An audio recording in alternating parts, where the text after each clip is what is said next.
Daniel Defoe. Daniel Defoe, known for his versatile career, was an English writer, trader, journalist, pamphleteer, and spy. His renowned work, Robinson Crusoe, published in 1719, is celebrated for its numerous translations and is considered a pioneering contribution to the English novel. Defoe was born in London in 1660 to a family of Presbyterian Dissenters. He received his education at a dissenting academy in Newington Green. He pursued a career as a merchant, dealing in various commodities, including hosiery. Unfortunately, financial missteps led to his bankruptcy in 1692.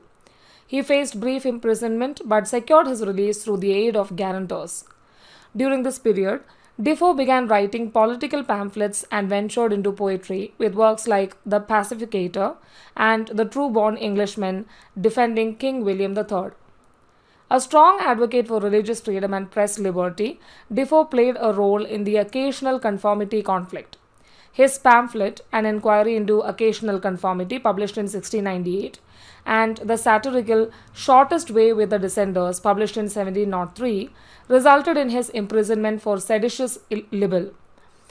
In 1704, he established The Review, a periodical discussing politics, attracting government attention, and eventually working as a secret agent for peace with France and Scottish Union.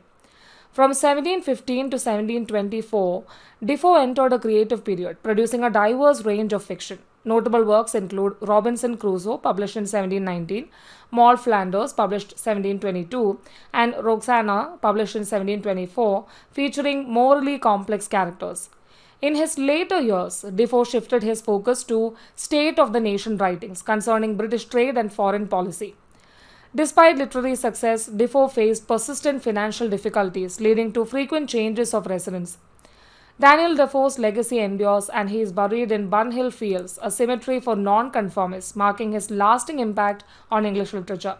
Some of his notable works include A Journal of the Plague Year, Colonel Jack, Hymn to the Pillory, Legion's Memorial, Moll Flanders, Robinson Crusoe, Roxana, The Shortest Way with the Dissenters, The True Born Englishman, Tour through the Whole Island of Great Britain. Captain Singleton. One of Defoe's notable works is Captain Singleton, published in 1720, an adventurous tale. The story's first half explores a journey across Africa, offering glimpses of discoveries that would later be made by explorers like David Livingstone. The second half delves into the fascination of the time with piracy. The novel is praised for its portrayal of the close bond between the hero and his religious mentor, Quaker William Walters. Impressively, the description of African geography and fauna in the novel seems to reflect first-hand experience rather than the typical language and knowledge of a fiction writer. Memoirs of a Cavalier, published in 1720. Another work by Defoe is Memoirs of a Cavalier, which is set against the backdrop of the 30 Years' War and the English Civil War, providing a historical perspective. A Journal of the Plague Year. A Journal of the Plague Year, published in 1722, can be viewed as both a novel and non-fiction. It serves as an account of the devastating Great Plague of London in 1665. While the initials HF suggest the author's uncle, Henry Foe, as the primary source, the work is meticulously researched and narrated as if by an eyewitness, despite Defoe being only around 5 years old during the events. Colonel Jack. Defoe's novel, Colonel Jack, published in 1722, follows the journey of an orphaned boy as he navigates life from poverty and crime to achieving prosperity in the colonies, facing military challenges, marital complexities, and undergoing religious conversion, all driven by a problematic aspiration to become a gentleman. Roxana, published in 1724. Defoe's final novel, Roxana, The Fortunate Mistress, narrates the moral and spiritual decline of a high society courtesan. Unlike other Defoe works, the main character does not experience a conversion, although she claims penitence later in her life while recounting her story. In Defoe's writings, especially his fiction, several recurring features can be identified. His didacticism stands out, with most works conveying moral messages, often rooted in his religious background. The genre of spiritual autobiography is frequently employed, notably in Robinson Crusoe. Additionally, many of his fictional works are presented as true stories, contributing to the immersive realism in his narratives. Robinson Crusoe. Robinson Crusoe, in full, the life and strange, surprising adventures of Robinson Crusoe of York, mariner who lived 8 and 20 years all alone in an uninhabited island on the coast of America, near the mouth of the great river of Orinoco, having been cast on shore by shipwreck, wherein all the men perished but himself, with an account how he was at last as strangely delivered by pirates, written by himself, a novel by Daniel Defoe. This was first published in London in 1790. Defoe's first long work of fiction introduced two of the most enduring characters in English literature, Robinson Crusoe and Friday. Defoe probably based part of Robinson Crusoe on the real life experiences of Alexander Selkirk, a Scottish sailor. The latter, at his request, was put ashore on an uninhabited island in 1704 after a quarrel with his captain and stayed there until 1709. But Defoe took his novel far beyond Selkirk's story by blending the traditions of Puritan spiritual autobiography with insistent scrutiny of the nature of human beings as social creatures. He also deployed tribal literature and adventure stories components, which boosted the novel's popularity. Defoe's major accomplishment in Robinson Crusoe emerged from this mixture, the invention of a modern myth. The novel is a gripping tale and a sober, wide ranging reflection on ambition, self reliance, civilization, and power. Robinson Crusoe was a popular success in Britain and it went through multiple editions in the months after its first publication. Translations were quickly published on the European continent, and Defoe wrote a sequel published in 1790.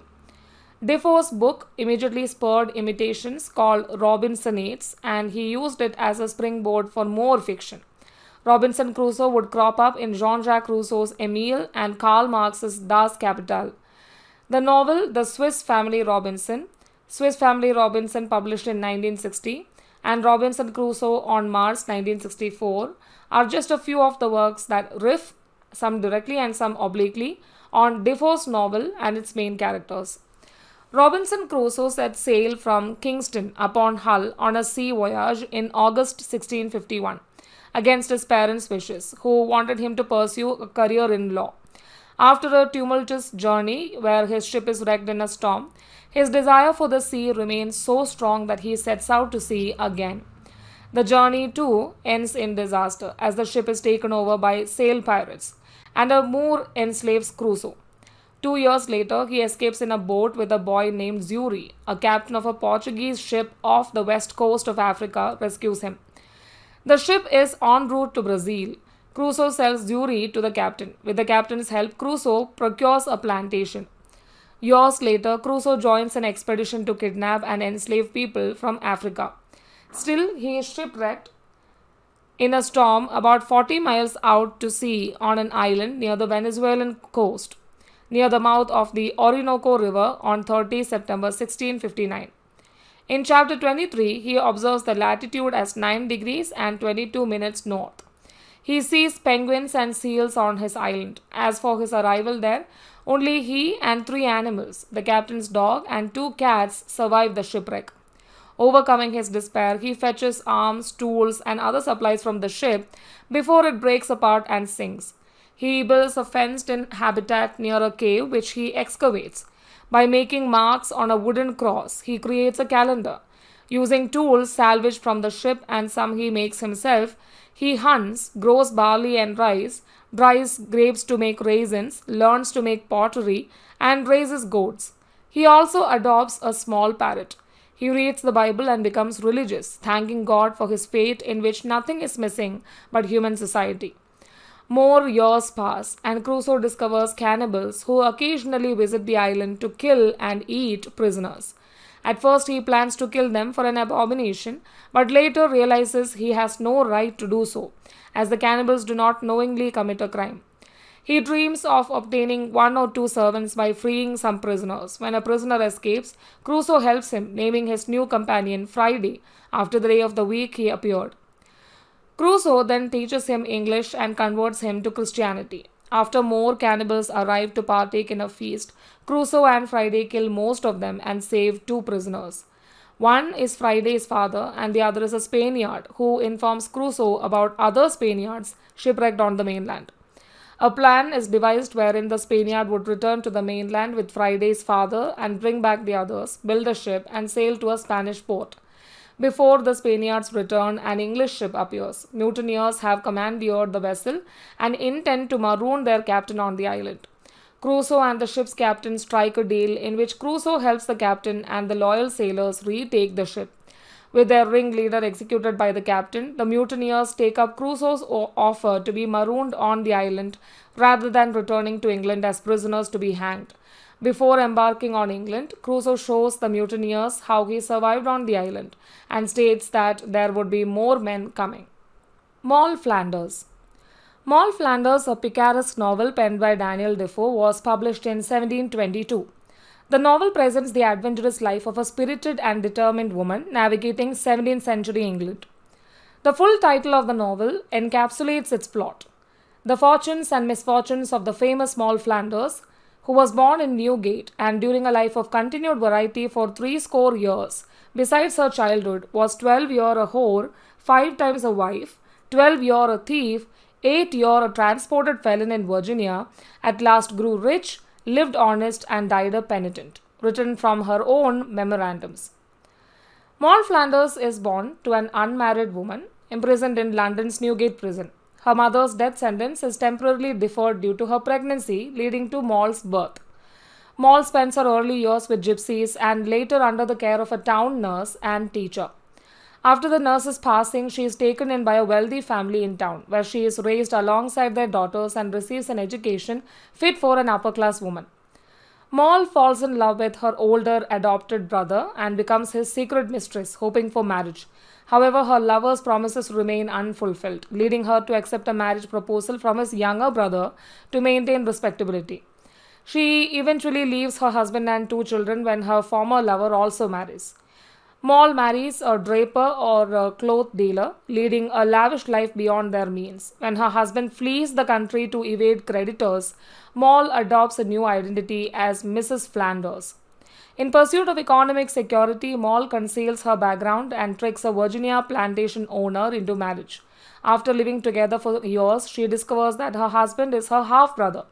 Unable to continue the incestuous relationship, she returns to England. Moll then becomes the mistress of a wealthy married man in Bath, living as a kept woman and bearing his child. When he finds religion and ends their relationship, she leaves her child in his care and moves to the countryside. Moll falls in love with James in Lancashire and marries him. Their love fades as they both realize their impoverished state. Jemmy leaves her, leaving her pregnant. Alone and pregnant again, Moll returns to London, where she gives birth and relinquishes her child to be raised in the countryside. Moll marries a banker who manages her finances but remains unaware of her past. They enjoy a contented life until financial ruin leads to her husband's death, leaving her destitute.